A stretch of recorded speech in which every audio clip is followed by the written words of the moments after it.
Okay, here it is. I'll give the floor to Victor Ortiz from Jalisco Como Vamos, who will present promoting subjective well-being from the civil society, the case of Jalisco Como Vamos. Well, good afternoon, everybody. Thank you very much. Thank you to the team of the INEGI, Flaxo, Ricardo, Miriam. I'm happy as well today. Fernando Sabater says that happiness and freedom is trying and not achieving. And today, even though my flight was canceled, I was able to make it here. So, as Fernando Sabater says,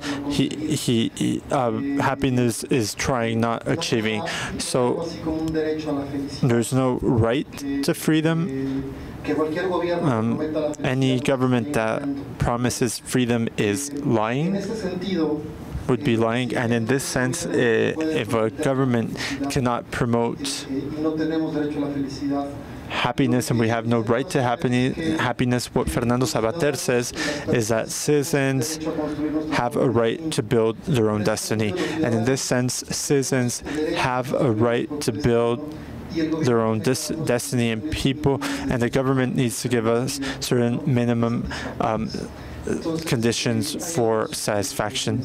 So these are two important dimensions. In this sense, on the right to a certain minimum of quality of life is where Jalisco Como Vamos is born. It's, well, a citizen observatory of quality of life. It was born 2 years ago in Guadalajara, and it was born as an initiative from three foundations: the Fundación Álvarez de Castillo Extra, which is a group of academics, and the ITESO University, who wanted to find a definitions for progress that went beyond the government, because many of the definitions did not include the visions of social actors, and because many people do not trust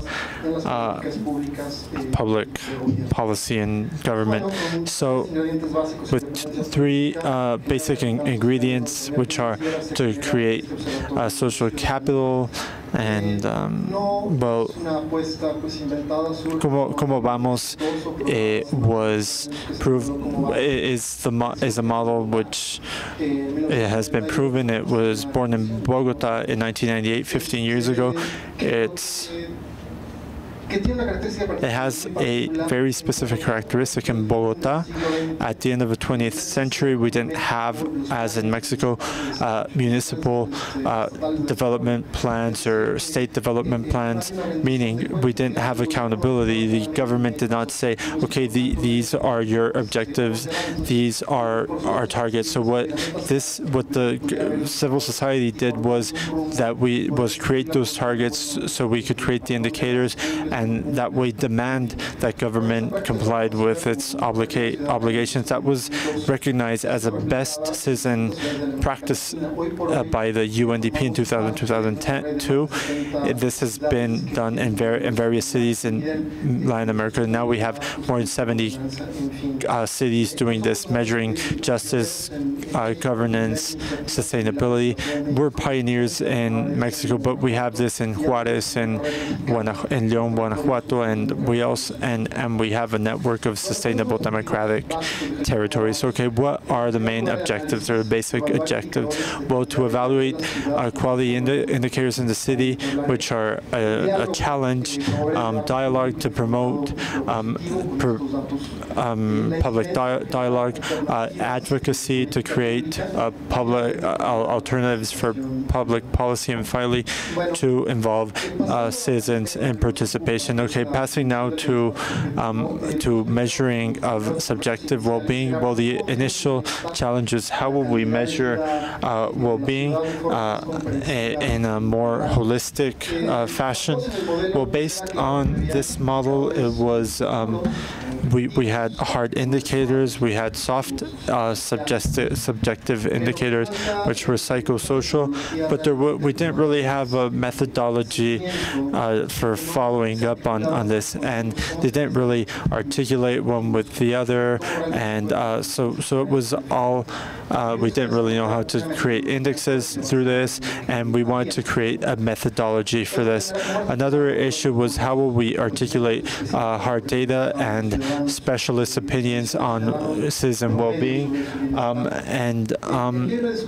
there's a discussion here, which I think you probably heard during the day.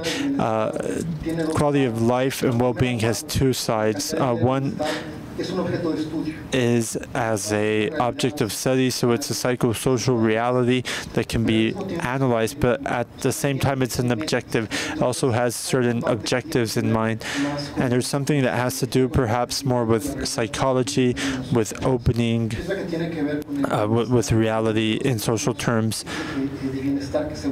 and with another part that has to do with maybe the Millennium Development Goals or whatever. So what are some of the methodological challenges we had? Well, if we want to have a more holistic idea of development that go beyond GDP and other indicators, we need to measure more things. So we have three areas which we call individual capacities, which is the orange one.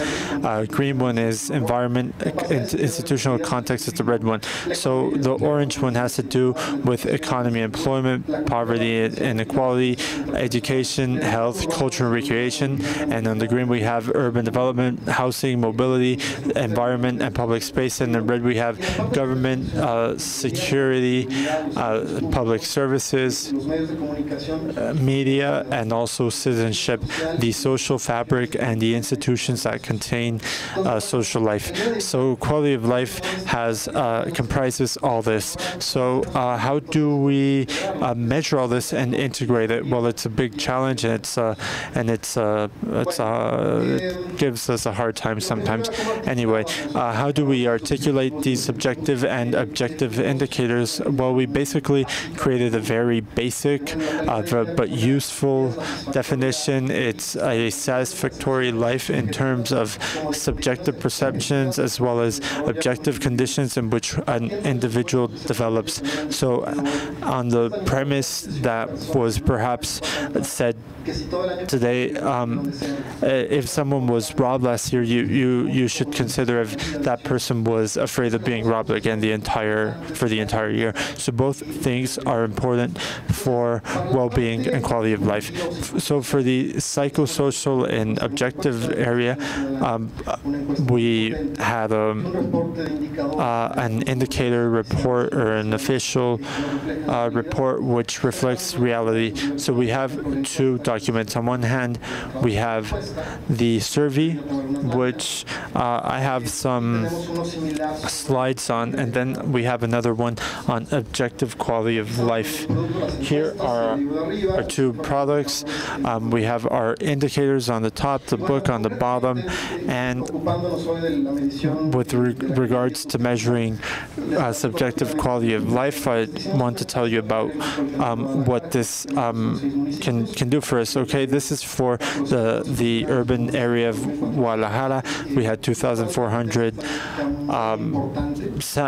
surveys answers, and we have a low margin of error. So we had 15 pages. It was very long, 400 substantial questions, and 300 demographic variables, and this allows us to bring it down to many levels. And this generated a lot of information, and this has allowed us to have an impact on public policy. It gives us more information about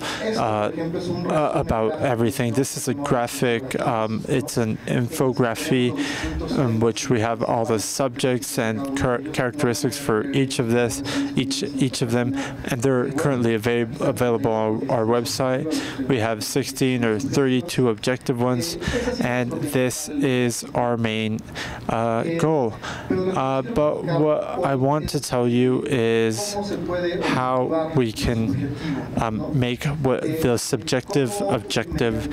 How can we, through some certain regressions, we were able to link quality of life to this. Our hypothesis was that these 15 things would have an impact on quality of life, and that would either be true or false. So there were many questions that had to do with self-perception of quality of life of citizens, and citizens referred to their quality of life and would say, okay, this is my quality of life, and then they would add questions on subjects, and the self-perception of quality was related to other subjects. So we brought this together with the perception of the personal economics situation in terms of their economy, or the situation in terms of food inequality in the community, problems in education, problems, psychosomatic problems, problems with perception, quality issues, the levels of satisfaction reported towards neighbors, family, etc. In terms of the urban environment, the perception with mobility and pedestrian culture, car culture, many things that had to do with the city, and also institutionally with the legitimacy of the government in terms of results, satisfaction in terms of public services, feelings of threat they may have at problems, and also isolation, their isolation, and also trust between members of the community. So we were able to create a quality of life index. This is a very basic chart that shows us that if the variables had a relation with quality of life or not. For instance, trusting justice institutions, if we can see in 2011, 2012, the orange and green line, there's a direct positive impact on quality of life, not on the other ones. The other ones, well, there's only a couple in 2012 that have an impact. So we saw what had an impact on this perception of quality of life, and this allowed us to generate an index which we can follow up annually, and which we can follow up for municipalities, and also according to the dimension, the component. This is a chart which I'll just mention briefly. What we have on the left side are all the sub-indexes, 15 components, 3 dimensions, and the index at the end. And we have the metropolitan area as a total. We have 6 municipalities for the metropolitan area. And we see whether they are positive or negative changes, and we can analyze each component per city. And this allows us subjectivity, and to make it objective and to follow up on it, and to see if public policies are impacting people in Guadalajara or not. This is the index for quality of life from 1 to 100. We have an index which hasn't changed from 2011 to 2012. It's 57.5 and 57.6%. It hasn't really changed. But, however, there are interesting movements within the components. Regarding individual capacities, in the urban environment, there's an increase, and also in the institutional context. So this allows us to see what's working and what's not in the city from the perspective of the citizens. And therefore, we can also see this by components. We can see that the things that more quality of life and satisfaction report for the citizens, for instance, in Guadalajara, is housing, and also interpersonal relationships, and not feeling as bad compared to others. And below, we can see that the highest in satisfaction is citizenship, the lack of social fabric or social capital. So therefore, we have to create specific public policies to address them from the social perspective and government, so that the citizens and the government may address this.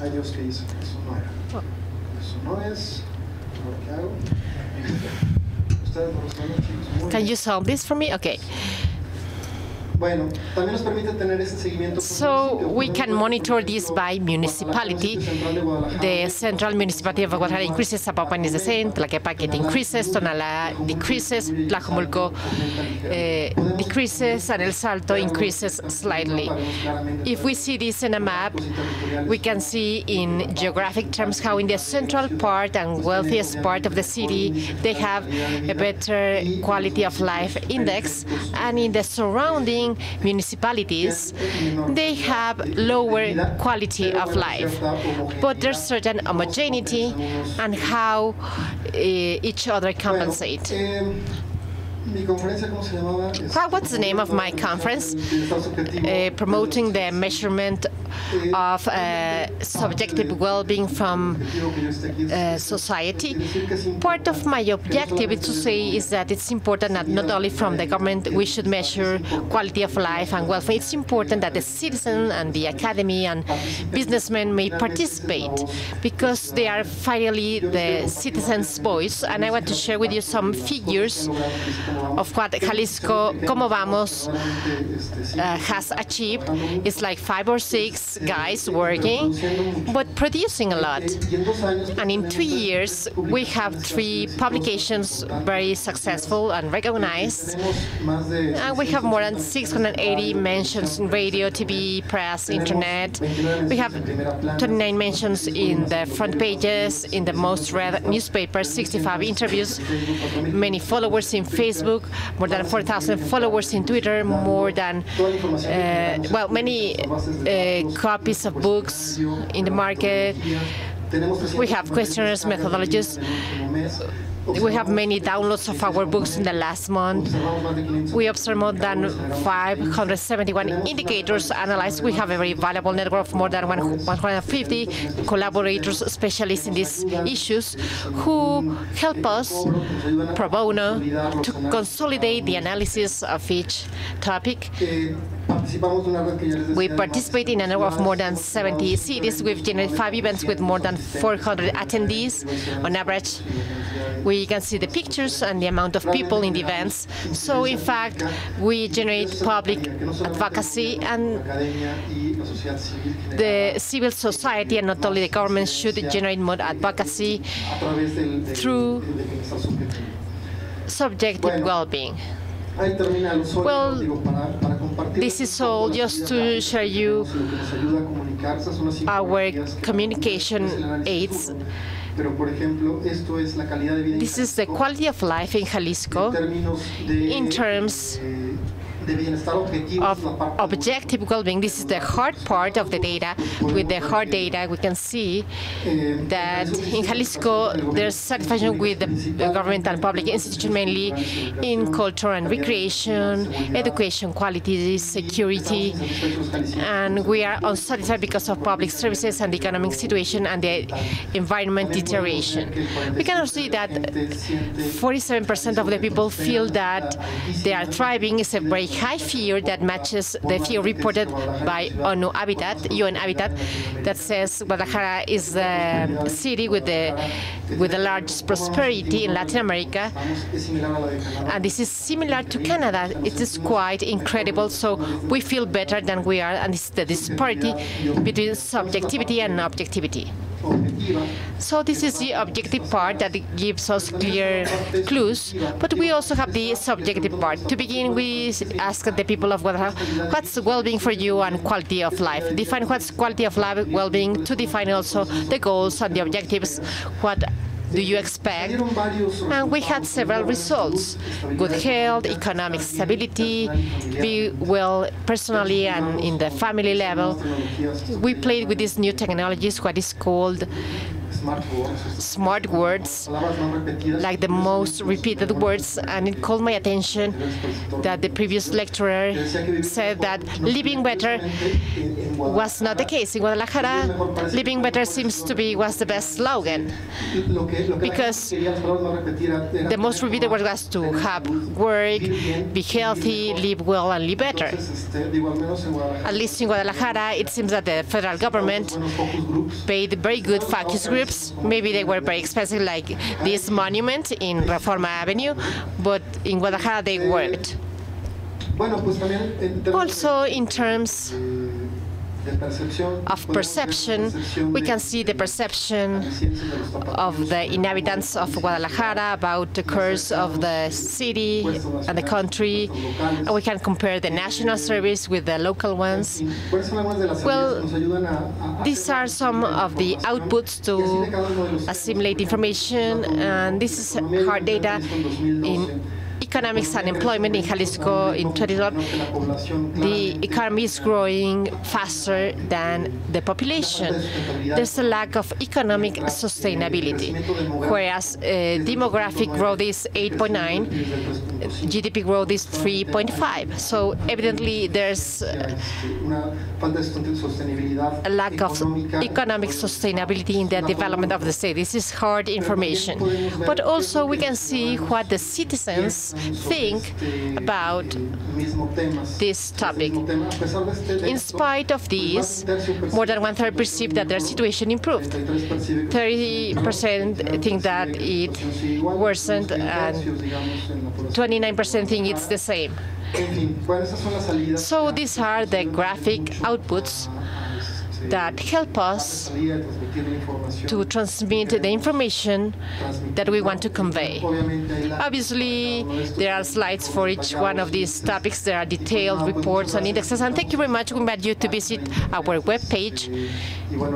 And the information we have is available for free for everyone. Thank you.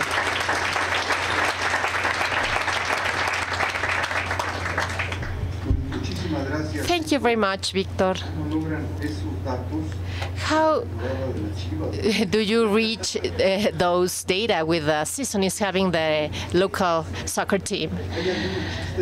There are some local jokes that I'm worried for our guests. You know, the monument and the Chivas soccer team.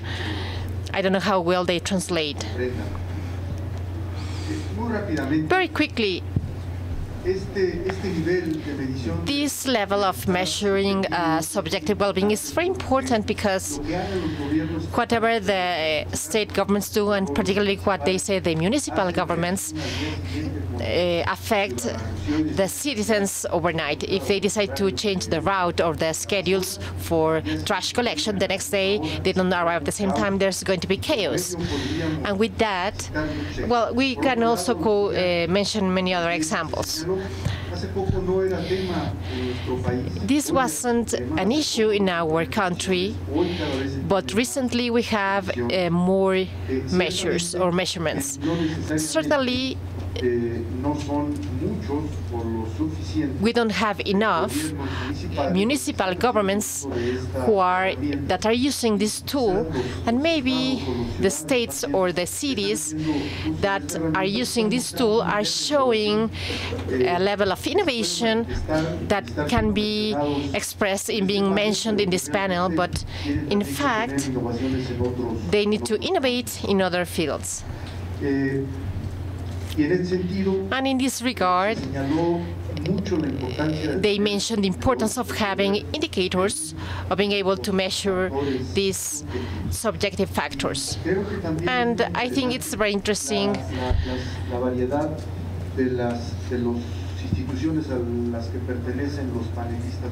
to mention the different institutions to which these panelists belong to: a foundation located in Puebla, the government of the Federal District, a city as complex as this, capital city, the University of Monterrey, formulating the case of a city who many people might think living in San Pedro. Do you really have to measure this? And yes, we need to measure it. Caviar has increased its price a lot, and whiskey as well, but the 27-year-old. And in Jalisco, Como Vamos, which is a very interesting exercise presented by Victor. Finally, something mentioned here: it's okay for the government to do this, but at the end, the citizens have a fundamental role in this regard to achieve accountability in the public, municipal, and state administrations.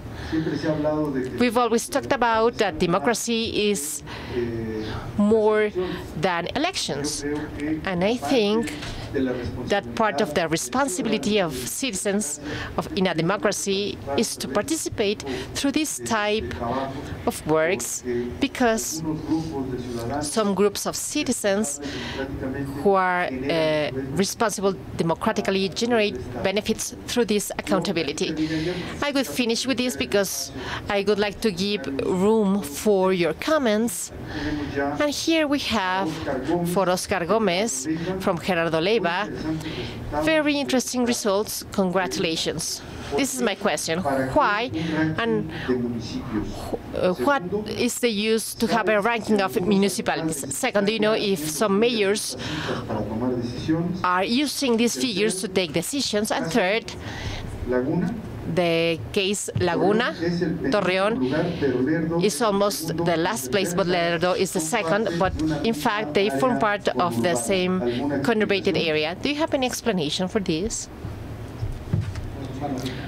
May I take this paper? Gerardo, thank you very much. He was with us in the event when we launched this on the 27th. Why and what's the reason of having a ranking for municipalities? As I was saying in my presentation, in Imagina, we are convinced that the integration and interaction and the change in values between interaction among people will generate a change in our country and in societies. The governments will not do the work for us. If we sit down to wait for the governments to give us more well-being, we'll be waiting for years. We are convinced in Imagina, Mexico, that change takes place through individual changes that, repeated every day, will generate positive habits, and when they are experienced and shared with other members of society, will generate changes in social habits, because the government will not put the police so that everyone does his work. So, with this mindset, in the municipalities where we interact daily, and as I was saying in the beginning, we are affected by this in our daily lives. Like public spaces, I really emphasize on this, and this came out in the study as something very important, and also spare time and interaction and quality of interaction, and we all agree on this. In one way or the other, in this table, we agree on this. So why municipalities? Because we think that acting strongly, we can generate a change in society, a change in public utilities that may affect the people, and we can make a difference. Some mayors are using these years to take decisions. Well, from the presentation, since the presentation of the ranking, we've been in touch with the president or the mayor of Apodaca. He has invited us to go. I have not had the chance. Also, the mayor of Corregidora, we were in Apizaco, Campeche, León. León is inviting us. We've been in touch with them, but we share the same problem as you. It's only 5 people working hardly, and we are in a process of promoting this and being in touch with the persons and to produce materials. And what we want is to team up. We are glad to have this kind of fora to get to know each other. Many of us didn't know the others. I've already met before José de Jesus, but maybe your 5 people, my 5 people can do many things together. Yes, so they are starting to use the ranking to generate several changes in their public policies. It's not going to be immediate, and it's important to highlight that the result of the ranking that we made, I don't think it's not attributable to the function of the current mayor or municipal president. This is a situation generated many years before. In the case of La Laguna, well, I have the same question. I have no answer right now. If you allow me, I will send you an email, because I asked the same to my research group in the foundation. The issue of Lerdo, I was also very concerned, so I don't dare to give you a wrong answer. I'll send you that by email according to our information, the case of Lerdo and La Laguna. That's all. If you have any other question? No? So then we would wrap up before giving some diplomas to our panelists. I would like for Mr. Blanc and Mr. So I'm only seeing the white part. Okay, 2 things. We talked about the monument called Estela de Luz. It's a monument built to commemorate the independence anniversary. It costed a lot of money. And 2, I talked about Chivas, this soccer team. Chivas, it's a soccer team from Guadalajara that, along with León, are the best teams in Mexico.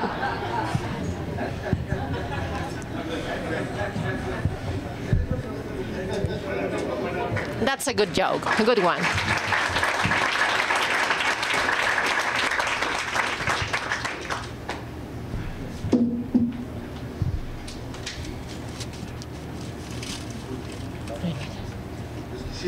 So I would like to grant, on behalf of the organizers of this event, I'm going to read this.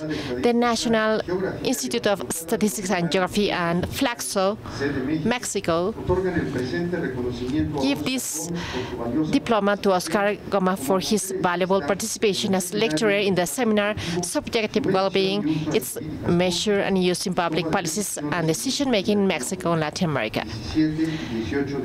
April 17th and 18th of 2013, Mexico Federal District, and it's signed by Francisco Valdez Ugalde, General Director of Flaxo Mexico, and Eduardo Sojo Garza Lape, Chairman of INEGI.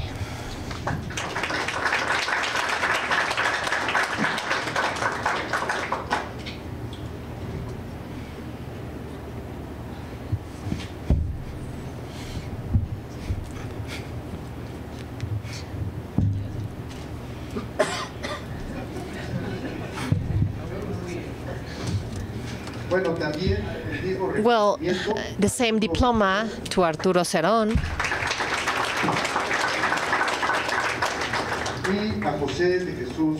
and José de Jesus García.